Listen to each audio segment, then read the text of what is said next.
गजलक्ष्मी पूजारे मां चूड़ी बंटन 11,116 दीप प्रज्वलन कार्यक्रम अनुष्ठित। गजपति जिला सदर महकुमा पारଳାଖେମୁଣ୍ଡି सहरर ओडिया भंडारी साही छकरे गजलक्ष्मी पूजा पालित होउछि। ए पूजा दीर्घ 40 वर्ष होला अनुष्ठित होउछि। सकाळ समय मां आरती होम और पूजार्चना रीतिनीति अनुसार करा जाउछि। संध्या आरती दर्शन करी मां आशीष नेबाकू बहु दूर दूरांतरु भक्तंक समागम हेउछि। आलोक सज्जा तोरण रे सहर झलसी उठुछि। कार्तिक मासर प्रथम गुरुवार दिन मां आरतीर सह संध्या समय दीप यज्ञ और मां निकट में चूड़ी सिंदूर प्रदान व्यवस्था करा जायछि। महिला माने संध्या आरती दर्शन सह मां सम्मुख में दीप दे मां चूड़ी नेउथिबा देखिबाकू मिलिछि। ए समय शताधिक भक्तंक समागम देखिबाकू मिलिछि। पूजा परिसर में एक आध्यात्मिक परिवेश सृष्टि हेउछि। एही पूजा रे कमिटीर सभापति सुरेश दास, गजलक्ष्मी पूजा कमिटीर परामर्शदाता सीमांचल पति, संपादक विभूतिभूषण बेहेरा, शशा टुकुना प्रसाद, बाबुना स्वागतम पाढ़ी, भक्त बेहेरा समेत साही बासिंदा प्रमुख सहयोग करथिले। शांति श्रृंखला रक्षा करने सहित ट्रैफिक नियंत्रण सकाशे पुलिस मुतयन करा जायछि।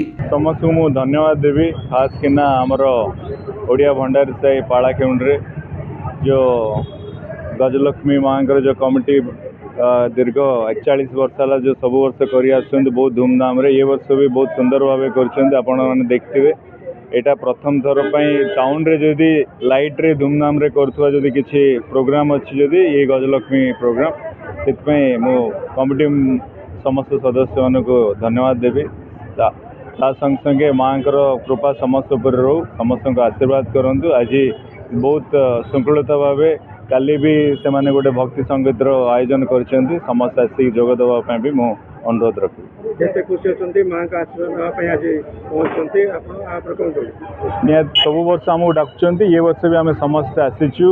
आम सहित म्युनिसिपल चेयरमैन भी आसते, समस्ते भक्तजन भी आसते। समस्त कृपा माँ रो आगामी वर्ष भी आठारू बहुत सुंदर भाव बड़ धर कर मोर आशा अच्छी। 41तम ओडिया भंडारी साहिर गजलक्ष्मी पूजा अवसर में मोर पारला सहर समस्त गुरुजन भाई भौणी मौसा माउसी बुद्धिजीवी समस्त को मोर भूमिष्ठ प्रणाम ज्ञापन करछि। कहबी बहु आडंबर 41 वर्ष है ये महा आडंबर पालन करा जाउछि। देखु तितली समय जो बात्या आसला सेटा कोरोना टाइम रे बहुत निराडंबर हेले भी ये बहुत भल पूजा करा जाए। मु एतिकी कहबी समग्र पारଳାବାସୀ को समस्ते आसंतु माँ आशीर्वाद लाभ करंतु। आपण मैंने देखिथिबे जेतेबेले हमर आरती हेतिला समस्ते पारଳାଖେମୁଣ୍ଡିର सबु अनुकोणरू माँ मैंने आसी एटी आरती देखिबा सहित दीप जो 11,116 दीपर जो आयोजन करा भी दीप प्रज्वलन करथिले माँ मैंने। आसंता काली सुदूर भुवनेश्वर गोटे कंठशिल्पी प्रसिद्ध कंठशिल्पी आसछन्ती, तांको द्वारा गोटे बहुत बढ़िया भक्ति संगीत आयोजन भी करा जिवो। समस्ते आसंतु भक्ति संगीत को एंजॉय करने बोलिकी। रविवार दिन माँ अन्नप्रसाद सेवन अच्छी। समस्ते आसंतु माँ अन्नप्रसाद को सेवन करंतु।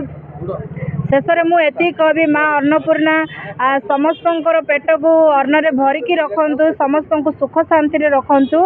सर्वे जन सुखिन भवंतु। पवित्र गजलक्ष्मी पूजा अवसर रे आज कार्तिक मास प्रथम गुरुवार अवसर रे 11,116 दीप दान आयोजन कराइला। समस्त माँ भौणी पालाखेमुंडी श्रद्धालु शुभेच्छु समस्त महिला मंडली हजार हजार भक्त आज समागम होते दीपदान करते। माँ चूड़ी नहीं माँ आशीर्वाद करते। आमको बहुत खुशी लगिला कमिटीर सदस्य हिसाब से।